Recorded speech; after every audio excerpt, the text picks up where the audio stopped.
feel the pain. You know, our belief says the baby has to be baptized.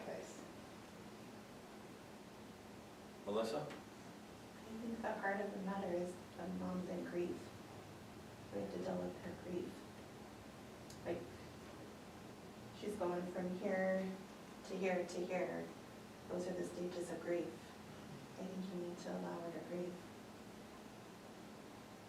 She has to give this consent though, right? Mm-hmm. Is she She's the given final it. word? She's given it, she's given it. Yeah, they Okay. requested it, they requested it. Okay. Jeremy?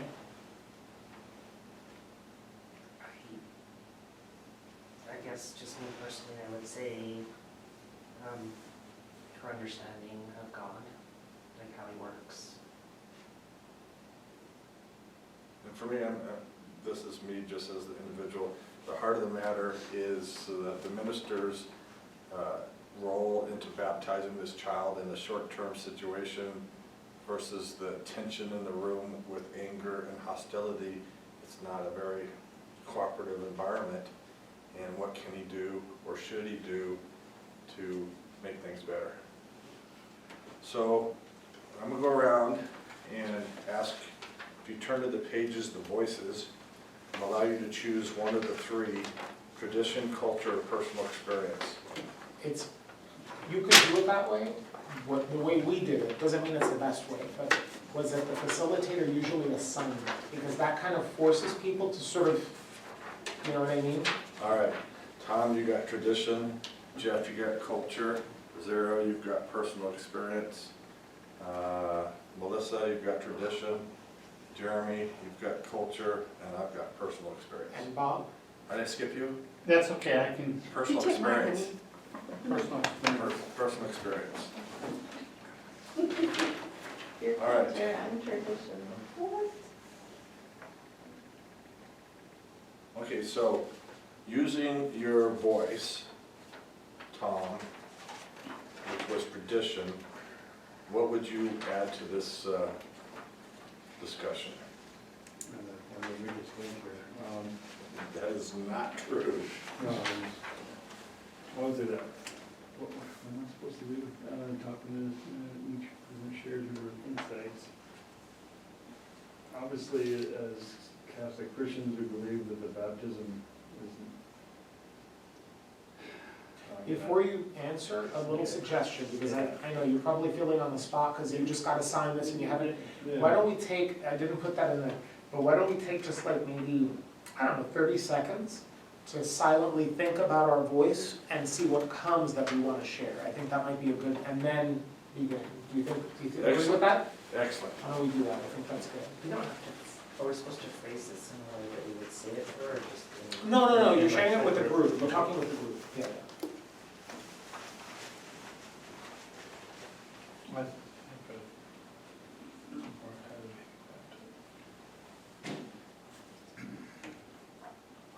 Saying it's in our family, spiritual experience, religious experience, tradition. Experience.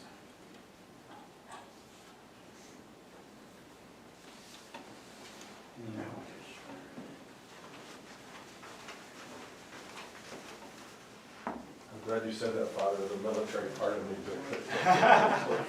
No, and you could do it that way, it just seemed like it's not fair to Tom. you know.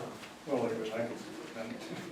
And it's what comes, I mean, it doesn't have to be something fully prepared, or, that's not really, it's more, it should be a little spontaneous, but just so you at least have a moment to think about it, you know, what is it that comes up, you know? All right, we're going to talk about your voice and how this voice of either culture, personal experience, or culture adds to the situation. And Tom, do you think you have anything for us now? You can say No, pass, and we'll come back to you. Well, I'll go. I mean, again, this is my weakest part.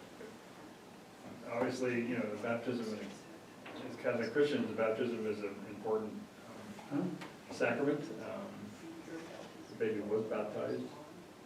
Maybe the removal of original sin. Obviously, the baby was so little, it certainly didn't cause any other sin. We know it was born with that mark of the original sin. That being said, we also know that it's up to God and Jesus, God, and when someone dies, whether or not they're, where they are.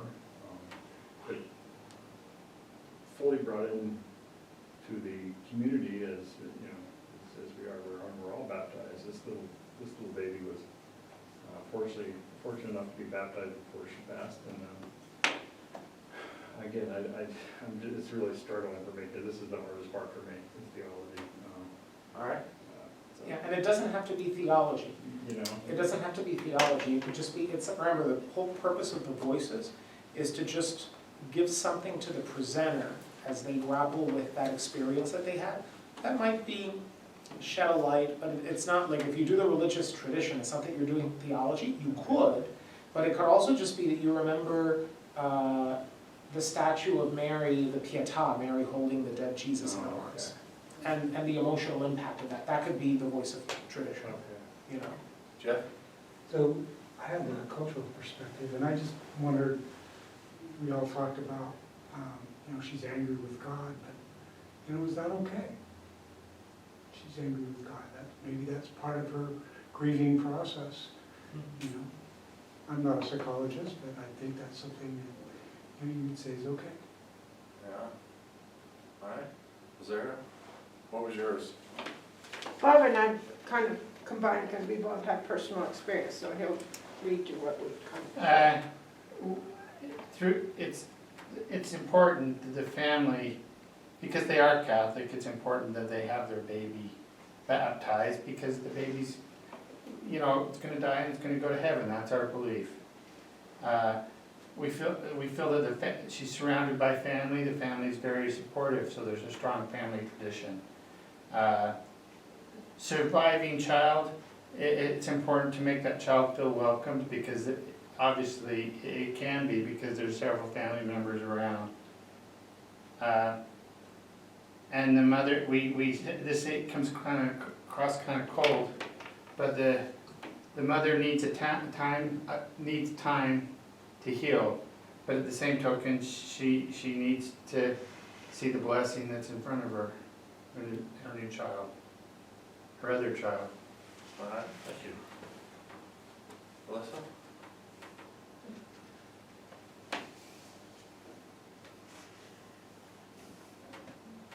So I also thought of the same thing, the sacrament of baptism. I think it's a blessing that she's able to provide that to her child, like the ultimate gift, right? Like, you don't want to say it, but at least you have the opportunity to do that for her instead of just being able to do nothing. You're able to give them that gift. Jeremy? I thought culture, and I was just thinking, grief is normal. With time it'll get better. We at funerals, we always, think of the deceased in heaven with God. It's kind of, a celebration of them, not that they've died, but that they're with God. And especially in media, I would just, all the movies and literatures about, people in heaven meeting their loved ones in heaven. So for me, myself, I'm doing personal experience, and I just think sometimes people in a situation like this, they get rocked and they're in a state of shock, and sometimes you really can't talk to them. I mean, they're not absorbing what you have to say, and so you have to be sensitive that if you say something insightful, that they might not receive it at the current state that they're in. So we've gone through the discussion and reflection part, and now you, as the presenter, what have you gained most useful out of what the participants shared? If I may, thank you. An admirable job facilitating, truly. One thing I would like to do, it's a little breaking out of the mold, but just so that if you do decide to use this again, thank you for your shares. I want to give an example for each of the voices, because some of the shares I think, gave what the voices are asking for, and some maybe, probably because it's the first time we're doing it and it's not as clear. And I want this to be fruitful for you in case you do decide to repeat it, okay? So you can stay there, but I'm gonna, if I can borrow where the three voices are, I just wanna, that's the one I wanna look at. I'm gonna give an example, like if I wasn't the participant, if I wasn't the presenter, thank you. If I wasn't the presenter, if I was like a participant, and I had to present on the voice of tradition, what's something I might say? If it was culture, what's something I might say? And if it was personal experience, what's something I might say? Okay? So, tradition. Because for each of these, the whole thing, it's not so much to offer an intervention. It's not what would you do, what would you say to the woman, or what would you minister to her. That's not what it is. It's more what comes up for you in this area, in this voice, that might be poignant or be of assistance or speak. But it's not about how you would respond to the family or anything like that. It's really more for the benefit of the presenter, right? And to feed their reflection, right? And to nourish their reflection. So I might say that if I were the voice of tradition, I might immediately, the first thing that comes to mind, I already mentioned it earlier, I'm picturing Michelangelo's Pietà, and I'm seeing Mary holding the corpse of her son, and the incredible anguish and grief that she's experiencing, and yet somehow we say that she's full of grace and that her trust for God never wavered. And somehow she's able to hold that together. And so for me, that's the image, that's the voice of tradition, that's what's coming to me for the voice of tradition. So there's an example, right? It's not addressing what I would say to the woman, or it's more saying this is what comes to me from the religious tradition in response to this situation. Another one, let's say if I were doing culture, I might think about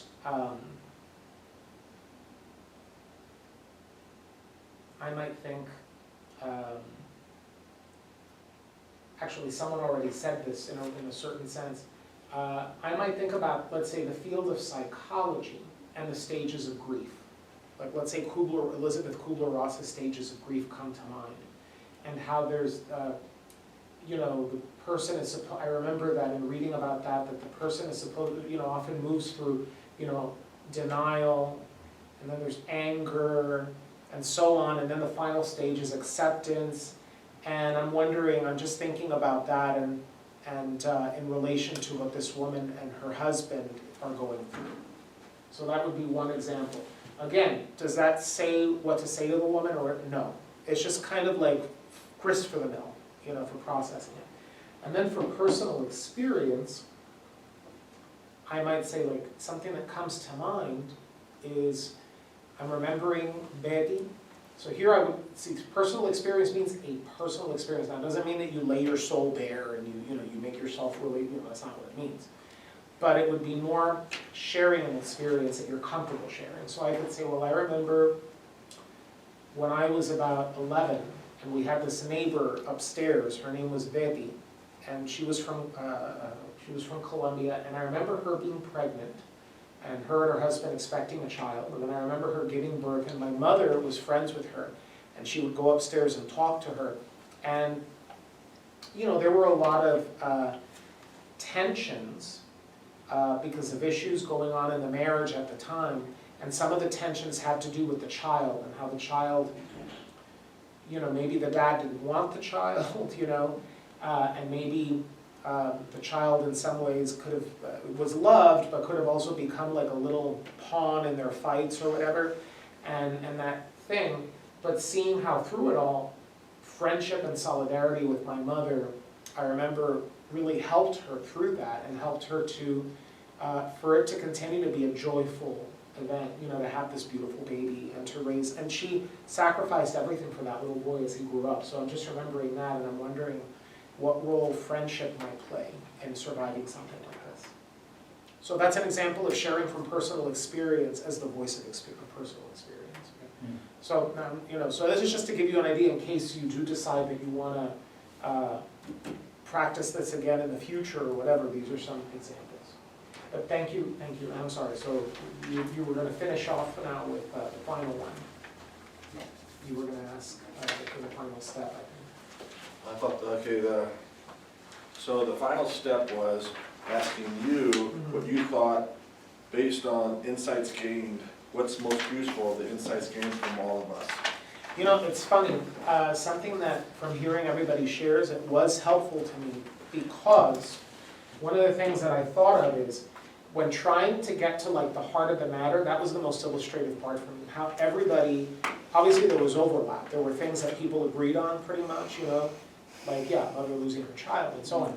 But that there were also different points of emphasis and that it put me in touch with the reality that in this situation, you have more than one thing happening at the same time, and they're both really critically important in different ways. So like, they're related, you can't separate them. So for me, what I was thinking was, and I heard people emphasize, each one differently, a mother who's dealing with the grieving process, that was the one that Melissa identified. And then I forget who else said, well, how to reconcile that with your image of God and letting God, sort of, your image of God be able to hold that loss, right? So for me as a minister, I would feel the tension of both of those things and that they're both important, right? So it reminds me that whatever I do going forward, I feel like I would have to always seek God's guidance to make sure that I do honor to both of those needs, that they're both really important. But it also raised questions for me. I'm like, is she gonna, is the more critical thing, should I focus more on the grief? Maybe the anger with God is something that will, as she moves through the stages of grief, maybe that will, play out in a certain sense, naturally or whatever.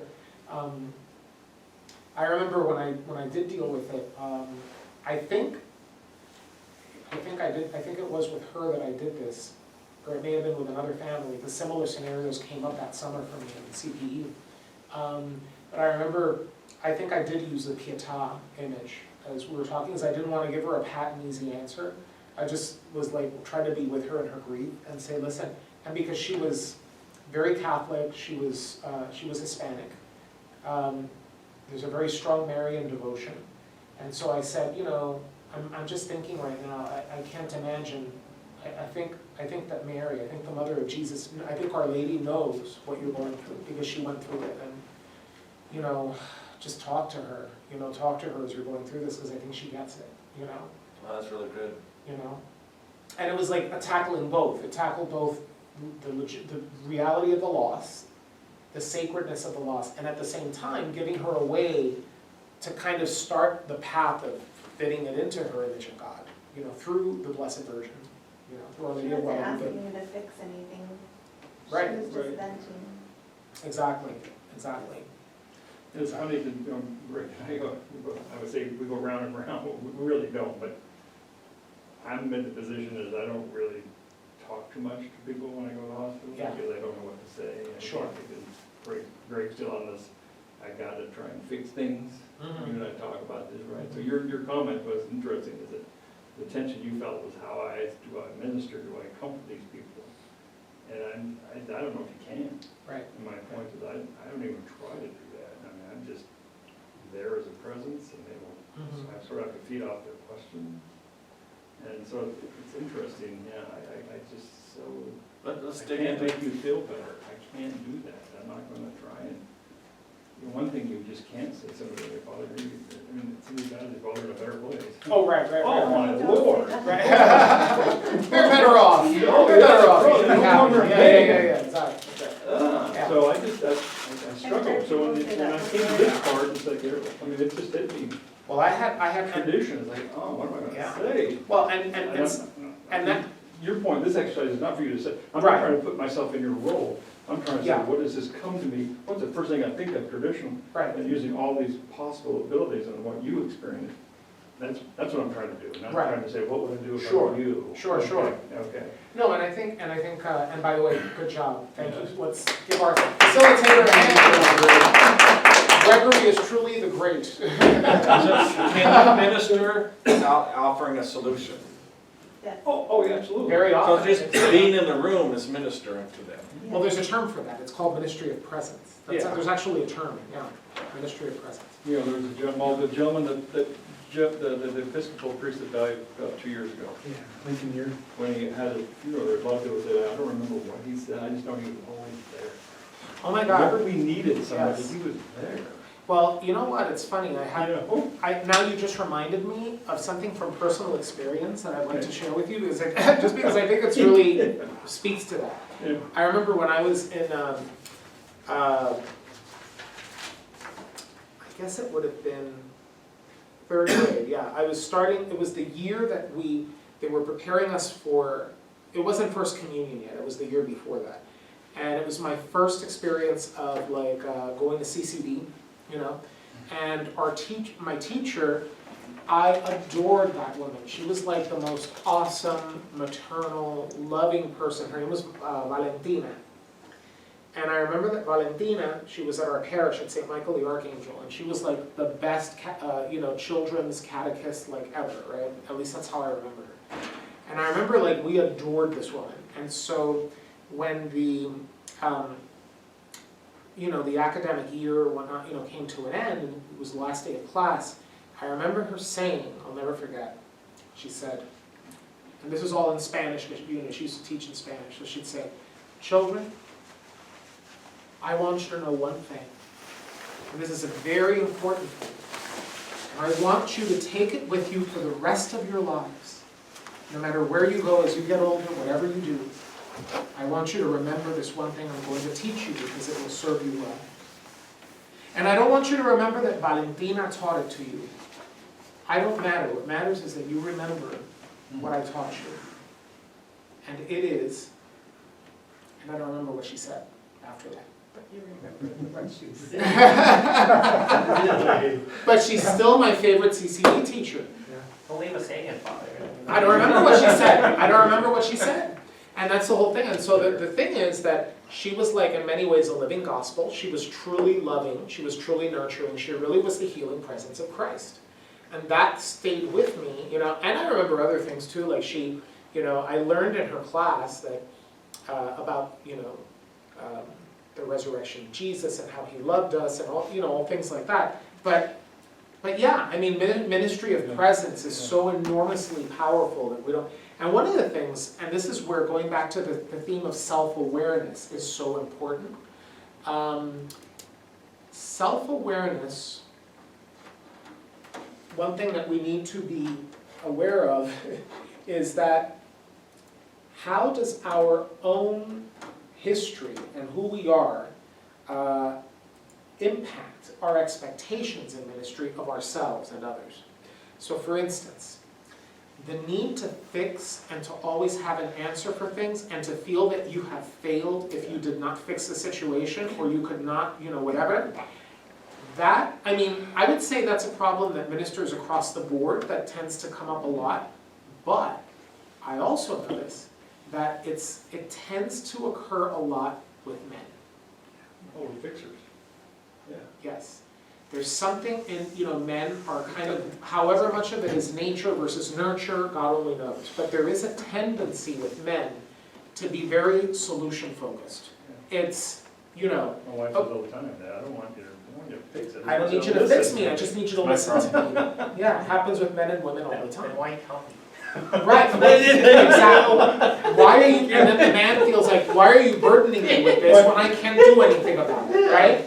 But we don't realize that you are doing something. If you listen to the person, and you have that ministry of presence, and a presence that says, I love you, I embrace you, there's enough space to hold what you're giving me, I'm here for you, that's all she needs, or he needs, because men need that too, right?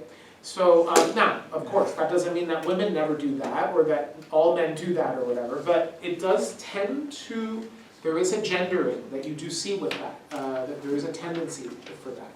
So I had a friend tell me once, are you a mechanic? And I said, no. Huh. And she said, then don't fix it. Mm. So that's always like stuck with me, like, Yeah. you're not a mechanic, you can't fix it. That's a good one, and one thing I think that's, to add to that too, or to complement that, is that when we do feel an overwhelming need to fix, again, this is where the countertransference comes in, it's good to ask ourselves, why do I have this overwhelming need to fix? In other words, what's going on in me right now? Okay. Usually, when I experience it, when I feel a need to fix, I know the telltale signs. I'm feeling a sense of anxiousness. There's a part of me that's a little bit on edge.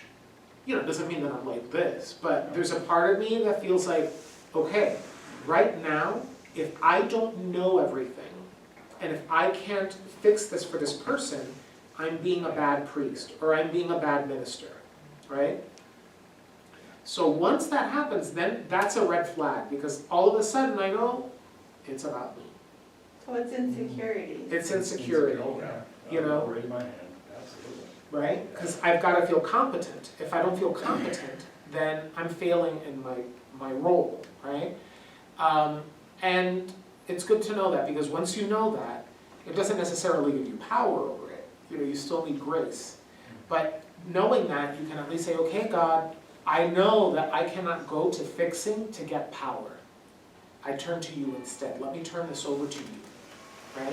And let God work. And just be content to say, I know I'm uncomfortable not fixing, but that's okay.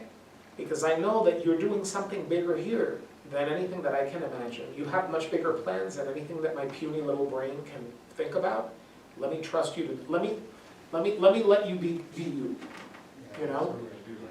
So your case reminds me of something that happened in our life. My brother was 23 years old, he was diagnosed with cancer, and he was very mad, very angry. So my mom started calling anyone and everyone that could come and pray over him and make things all better, including the Mormon missionaries who, not missionaries, can't remember what they were called, the young men that were about Henry's age could come and pray with him and anoint him and whatever, including priests that whoever could be available. Of course, at that time I think it was Father Mears, he was not around. But another priest came in, and that priest has impacted us forever to this day. My brother has a real sailor's mouth. Right. From the beginning, Right. and he was mad, he was just diagnosed. So instead what this priest did, maybe in diagnosing the situation, we weren't asking for a baptismal, but my mom did want him blessed, or a prayer for the family, or whatever. He walked out and gave him a business card and said, call me if you need me. We Okay. had already called him, we Wow. had asked him to be there. But that's how that situation, that case was taken care of. So I'm kind of, when I first started hearing this case, I thought maybe the girl didn't want to baptize, but you know that traditionally, and maybe to pray for her as well as the Yeah. baby would have made things better. But you know, Sure. if he'd have started with a prayer for him to ease his burden or something. Mhm. So being that you are there and there's this immediate harsh situation that you got to deal with in your family, in that room, that family, do you ever just walk away, or do you just say, let's just roll with it? Things will probably get better if I go ahead with this baptismal? So that's, first of all, I love that insight, because it points to the whole idea of identifying what the real need is. Because it's not always immediately what's presented. Now, I would say in this case, they did want a baptism. However, that doesn't mean that what they needed was necessarily for the chaplain to come in and just baptize them and leave, right? Which I didn't do that, but that's, you know, but some people might have. They might have just thought, you know what, this is too big for me, I'm not comfortable, let me just do my job, get me some water, you know, and then pat him on the back and, you know, maybe say a prayer together and go, you know what I mean? But there's definitely a deeper need. You know, there's the baptism, there was that. I mean, that needed to be done. You know, not because the child wasn't going to go to heaven, but just because that was something that they did need. And actually, the ritual, the power of liturgy to name something, to mark the sacredness of something, and to say God is present here in the midst of this craziness, we should never underestimate, if it's done well. Obviously, if we just do the baptism or whatever to get, go through the paces and get her out of limbo or whatever, that's not the way to go, right? It can have the opposite effect. But there is something, I remember one, I don't recall if it was the same one, or because I had, unfortunately, tragically, there were a few cases like that I dealt with that summer. This was several years ago. But I remember one mother, one set of parents that they were also Hispanic, and I remember saying, and this was in the context of a longer exchange where we were connecting and so forth, and I felt it appropriate at the time.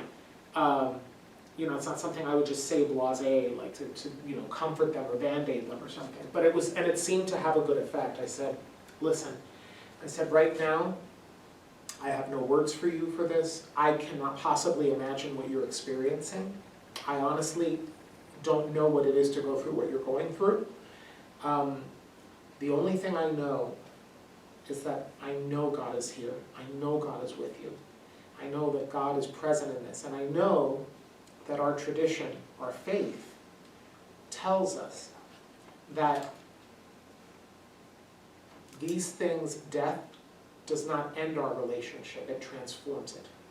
And that you will continue to be in relationship, just in a different way. It's painful, it's not what you want right now, but that relationship continues. And this child is going to be one of the people who will intercede for you. Like, I know that. Whenever you have a problem or you have an issue, you can talk to your child. The same way you talk to St. Teresa of Avila, the same way you talk to the Virgin of Guadalupe, little Jane or whatever her name, she's with them, she's one of them. And you can feel free to talk to her and she will pray for you, That's very powerful. It is, That's a graceful way of saying the ungraceful thing. Yeah. And that Right. is, Yeah. your child's in Right. a better place. And that's what I want to get to, because Yeah. sometimes we make these absolute rules about what we should never say, but the reality is we don't want to have that. What we want to do is remember that the faith tradition is there for a reason, and that they're calling on you as a minister for a reason. If they wanted simply a therapist, they would have gotten a therapist. If they're asking for the deacon or for the DRE or for the priest or whatever, it's because you have something that they need at that moment. And the thing you have that those other people don't have is you have Jesus. You have Mary, you have the communion of saints, if you're an ordained minister, you have the liturgical, sacramental rites that you can preside over, okay? The thing is, knowing how to do that with sensitivity, with love always rooted in the fact that you don't know anything about what they're going through, being honest about that, and loving them, and being with them, and having that ministry of presence. And not being attached to, I'm gonna save this by, no. God has this, be deacon, be Mrs. Deacon, or whatever, but, let God work through that. There is power in that. And the thing is, what we can see, another thing we don't realize, like, particularly when dealing with death and with mourning, the rites of the church around that event, including the funeral rites and all that, we don't realize that a lot of that, and not just in the Catholic tradition, but in any religion, in any culture, those rites and customs are designed, usually, they fill an anthropological, it's a spiritual need, and it's rooted in an anthropological need. To name something, to see the sacred in it, and to give people a tool that they will not be able to fully access in the moment. The point is not to get them to fully access it in the moment, because they're grieving, they're going through stuff. Yeah, you're giving them something in the moment that's anchoring them and that's helping them, even if they're still crying, but it's still helping them, okay? Because they could be grieving alone. They could be grieving in their house by themselves, feeling depressed, but they're not. They're with you and they're with their family and they're with God, okay? And the other thing is that the resources, the spiritual resources that those rituals give is something that serves them and us when it's our turn, not just in that moment, it serves us over time. It's an unpacking that happens throughout the course of our life.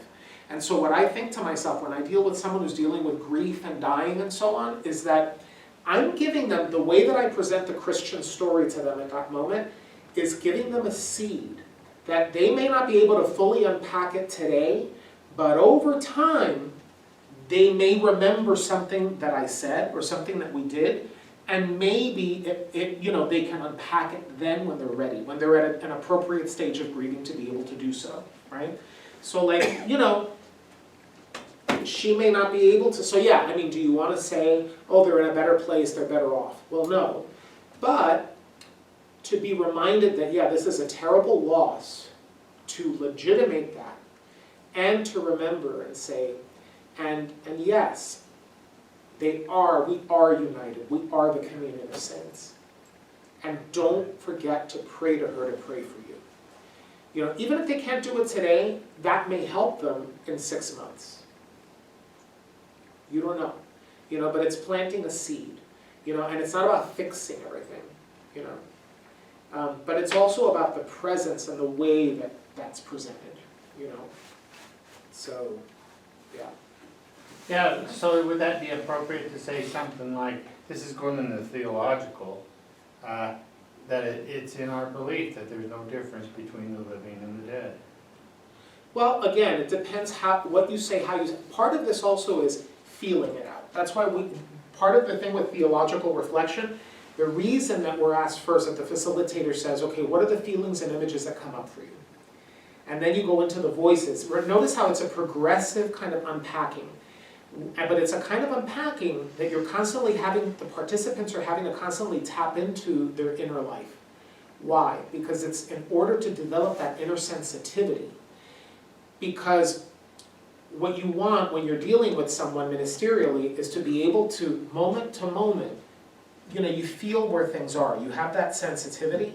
Because that thing, that could be the perfect thing to say in this situation, you can't just photocopy it and repeat it. Because you could go to another situation with another person and it could be the total wrong thing to say. Part of it is also, where is this situation? Where is this person right now? Another example of this, I had the whole question of the image of God and whether it's toxic or whatever. There's another situation I remember that happened that same summer where that was definitely much higher on the list of things to address. Why? Because with this one, not that you shouldn't address it, but it was really much more about the grieving. And obviously she had a very, almost like that magical thinking way of thinking about God, right? That if you do the novena or you do whatever, then God's going to definitely pull the kid through and it's going to be fine, right? But I remember another case that same summer where the mother, also happened to be another Hispanic mother, she was not in a Catholic church. She was going to sort of a fundamentalist, of a different denomination, fundamentalist church. And she was told and she said this, and she said to me, okay, and her kid, she wasn't a newborn, it was a kid who was already older, so this is a kid that she's been raising, right? She's already got a relationship built with this kid over years, right? And the child, I believe, had cancer, and she lost the child. And so I was sent in to deal with that. And I remember she was really upset because her fellow parishioners assured her that if she had enough faith in God, He would save the child. And when the child died, they were very clear. Somebody in there apparently said to her, you just did not have enough faith. You did not pray hard enough. Okay, can you imagine? Oh, yeah. She's telling me this, and you want to talk about countertransference. I want to like strangle them. I wanted to have them in front of me and go like this. That was my own personal, right? But I was aware of that. I tried not to let that seep too much into my, intervention. Yeah. But, I did say to her, I was like, listen, God doesn't work that way. I said, so what? Did Mary not have enough faith when Jesus was crucified? You know, did Jesus not have enough faith when he was handed over and betrayed and kissed by Judas? Right? So there's a certain sense in which, you know, I had to address that.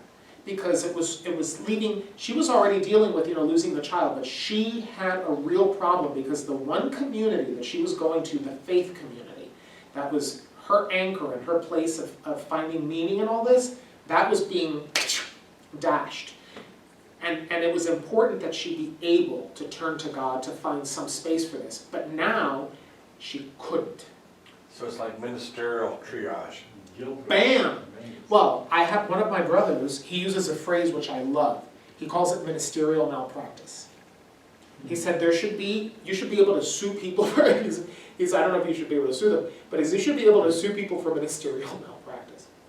You know, he jokes about that, but in a way he's right. I mean, you know, we can do, if we're not conscious about it, fix things, you're gonna cause a lot of damage. you can cause a lot of damage. And, you know, and this is where I think also one of the advantages, one of the great riches we have as Catholics, we belong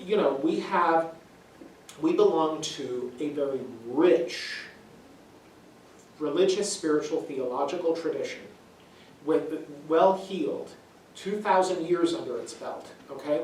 Doesn't mean that Catholic ministers can't hurt people. By the way that we appropriate that tradition, you know, you can still use it to bludgeon people. I know ministers who do, okay? And parishioners to do on Facebook. Oh gosh, well, the Catholic blogosphere can be a scary place, right? I mean, truly. So there's a way in which, you know, it's not that we're out of the woods with that, but what I'm saying is that we at least have multiple layers of theological reflection, of philosophical integration of philosophy and theology.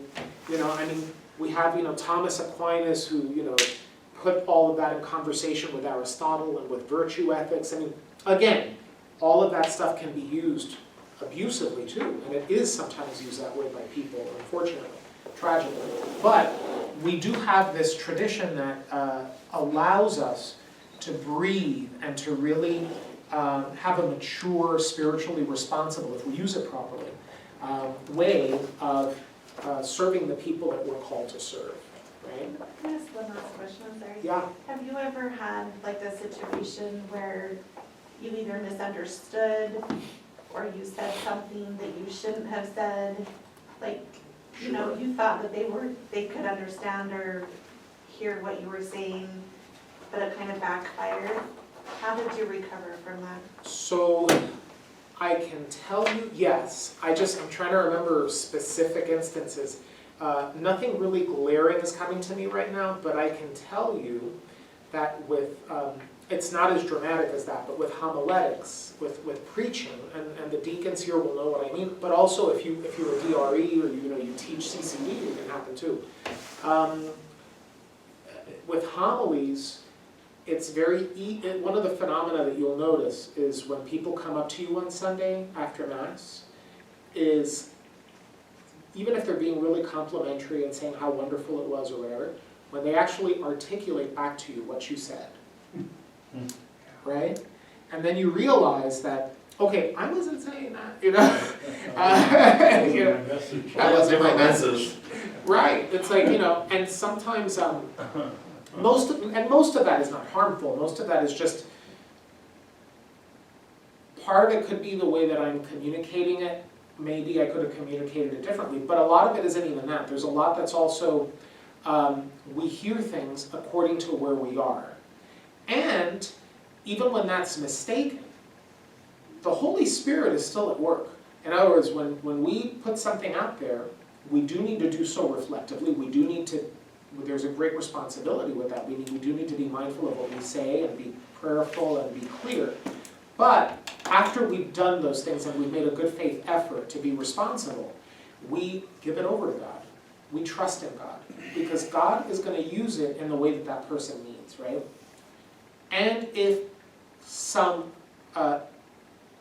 let's say, unexpected hurt comes from it, or something that we think shouldn't be, or whatnot, well, we did our due diligence, well, we address it, right? We try to address it and we say, oh, listen, no, that's, you know. that's not what I meant. What I meant to say was, actually, now that you mention it, there was something like that, but it was in the context of a preaching. And I remember talking with the person afterward and trying to explain, but also understanding that, we didn't come to an agreement. He came away thinking what he thought, and I thought what I thought, and, and I had to sit with my discomfort at that, because it's not about me, right? So, but that, that can happen. That's a risk we take, right? How are these exercises meant to be used? Is it like shortly after an experience? Yeah, I mean, I'm using something from years ago just because this is an Yeah, illustration. but I mean, It wouldn't be something from You years ago. say, you could use this, and then, I've got a couple of questions there, but so you can take this and use it, whatever to say, with your deep and whatever, but. So, obviously, you have more knowledge of this than we do. We're reading a pretty sterile version, and we don't know. And I can say, we all know you walk into the hospital room, the gentleman in the chair, not saying, Right. but you felt something that we couldn't tell. You saw grandma, you saw, you see things that you can put into your context here that we don't get. Is that by design? Is it supposed to be? I'm not saying it just for example.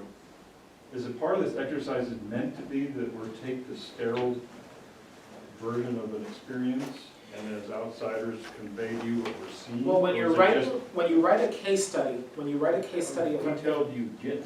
yeah, I mean, when you write a case study, you do want to be detailed, but you want to also be very factual, because part of this is that for people to be able to offer you something useful to participants, you want them to have as much as possible the full context. Without your opinion, without your... I mean, what would probably have been, what you could do is you could just simply, it is appropriate to say, when she said this is what I felt, Okay, right? okay. And then that is actually appropriate. This one was very simple, bare bones. Yeah, But- like, for example, the gentleman, the man just sat there and stared off, well, you could have Right. projected your own opinion, like, I think you did. Yes. Then you sort of sway to us that we're sort of accepting your version. I mean, while I he could, was sitting the there. thing is just be clear about it. So for example, Yeah. I didn't go into those details, but I probably should have. So for example, if I had said, he was sitting there stoically, I could have shared whatever I felt at the moment. So I could have thought, well, I kind of did a little bit when I said, I think he was probably trying to be strong for her, because I think that's what I thought at the time, right? Now, it doesn't mean that that's what was going on. But that's your feeling. I'm just telling you my subjective experience and observation. So you're gonna share what you observed and what you experienced, and yes, and it is appropriate to say, when I saw this, I felt anxious because I didn't know that I had the resources to address this situation. And you. Or I felt afraid, or I felt angry at the woman's lack of faith, or whatever. Again, it's because all of that then is going to be more fodder for the participants to reflect on. Because part of this is, maybe the issues and tensions could include something like, man, this brought up strong feelings for you. Yeah. How do you, learning how to handle those strong feelings, that could have been an issue or a tension, right? Again, the purpose of this exercise is to, the presenter to put more It's for the experience cards in his Rolodex? It's for the presenter. Could this happen again? It's for the presenter to, in a community, in a communal environment, guided by the Spirit, to learn to reflect more deeply and more fruitfully on their ministry, on their ministerial praxis, Okay, how they respond to things effectively or more effectively, okay. how to be more present in a more fruitful way, and part of that, of course, could be understanding what are some things that could be happening if I do run into a mother or a father who's going through that again. What are things I should be mindful of that I wasn't thinking about at the time? Because then that helps you to minister better. I mean, ultimately, it's about identifying, having a deeper understanding so you become a better minister, I think. Sorry, Liz, I think I cut you off. No, I was just gonna ask, do you ever show emotion? I think it's important to show emotion, but I think it depends on why you're showing it, what you're showing and why. You want to be authentic, you don't want to be a robot, So I think it's appropriate to you want to have empathy, you want to show empathy. The thing is, that's where the self-reflection is important. what emotions are you going to divulge and why? Should you in this situation maybe divulge very little? Okay? It depends, you know? If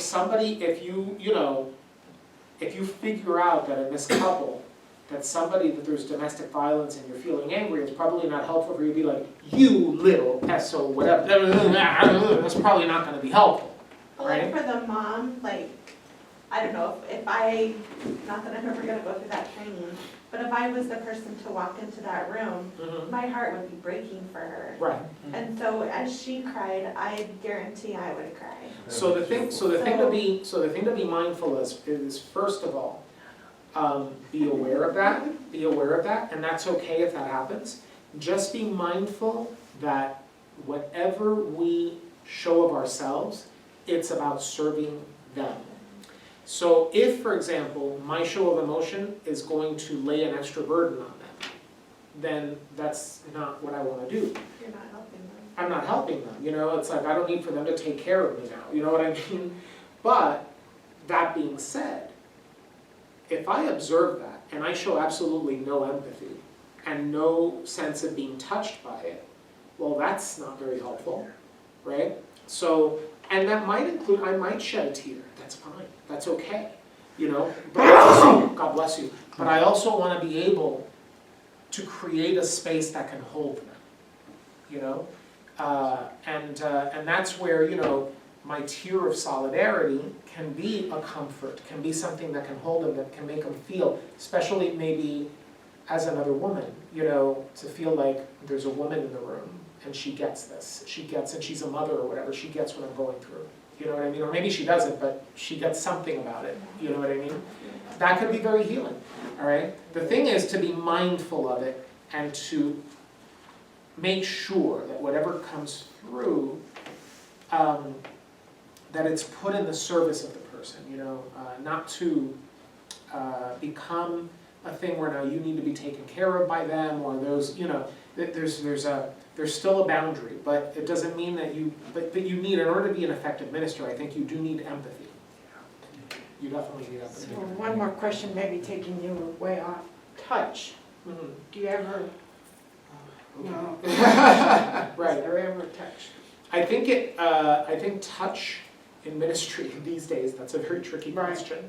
I think it depends on the context. I don't believe in saying no to that in an absolute way, but I also believe, first of all, again, know your safe environment guidelines. So that's the first thing I say to anything like that. Study your safe environment guidelines in your diocese and abide by them, okay? Now, wherever there's wiggle room, or that there's, you know, room for, you know, that you can make a choice, you use prudence. It's a prudential judgment, okay? So different things, and again, this is where personal experience, context is everything, okay?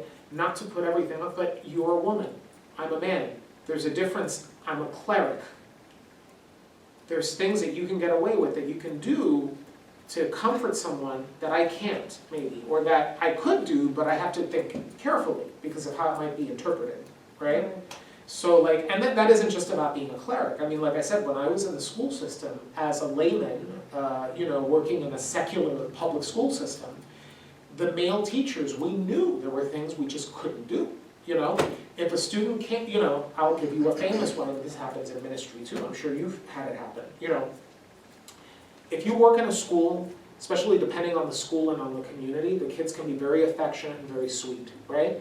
And little children, especially if they're small, they want to be loved. They want hugs, right? And it's not unusual for a small child to come up to you and be like, right, and give you a hug. So how do you negotiate that, right? What do? Because you don't want to like be like, do this, because that you're doing harm. But at the same time, you definitely don't want to be doing this. You know, again, if you are a woman and you're a mother and they know you that way, and you might have a little more leeway than somebody else. But another thing you could do, and this is what we used to do, and a lot of women did it too, it wasn't just a gender thing. As soon as they come, I used to do this. The initial contact is immediately, there's an initial reception of the hug, and like a second, not even a second into it, right? Yeah. We know that, right? It's a way also it communicates, it's a visual cue, letting people know, okay, this person is practicing proper boundaries, they care about the well-being and the safety of these children, right? And, you know, and they're prudent, right? So, and that's always a good thing. So I think that you use prudential judgment, you know, you first use your safe environment guidelines, that's number one. And then once there's still room for doubt, you use prudence, you know. And other things, like, you know, like I said, having a person there with you, and et cetera, or if you don't, you know, all that kind of stuff. So I don't know if that answers. Yeah. You know. See, I would have thought, hold her hand, help her, That's give her some strength or something. I would say, like, for example, for me, I would say, like, her husband is with her, so that's Yeah. good, right? So I wouldn't have a problem with putting my hand on her hand. I would have no problem doing that whatsoever as a guy, or as a priest, I would have no problem doing that, right? Especially because she's got the man there. Now, if the husband wasn't there, I don't know, I think my instinct might be to hold off on that. It doesn't mean if she starts to cry, forgive me if I may, I might not, you know, like this but not for too extended, you know what I mean? You know? What about, Again, it's not a precise science, but you gotta kind of fiddle with it. like, using it as a sacramental? So if you feel like they would like to be touched, you could bless their hands, or Oh, sure. giving them a blessing and touching their forehead. Yes, things yes, like that. yes, I mean, as absolutely. a minister, I think they Yeah. expect that from you, right? Absolutely, absolutely, I think so. I mean, I think it's again, it's case by case, and it's also the context and what, you know, who you are, what your role is, again, the boxes. What you just mentioned, that's something that's part of your box. Right. So if it's in your box, you're in your box, you're okay. It's a way to give touch and kind of make It it is. safe, right? It is, I mean, like, if you're doing anointing of the sick, imagine if a priest had to do anointing of the sick without touching the person. Like, you know, I mean, we can get ridiculous with it, but we become very fearful, you know? Yeah, I think it's, my experience, Rosie, I just have one follow real quick. I mean, I was at the hospital and they were taking this gentleman, taking him off life support. 78 years old, his partner, who had MS, sitting in the wheelchair next to him. And the family decided to take him off of life support. And so I found that this was his partner. So I walked around to the side, knelt down to him, and I don't hear well anyway, you know, that, and he had MS, so he didn't talk clear. So I just knelt down by him and just said, it's nice to meet you, and, just sat there, and he just leaned over to me, and he just hugged me, and we probably hugged for like, it seemed to be 10 minutes. That's He beautiful. just cried, Yeah. and that's okay. Yeah, That's totally, okay. absolutely, I probably would have done it if it had been a female. right. She came to me, and so I'm just saying, I don't know when the right time to do it, you're just there.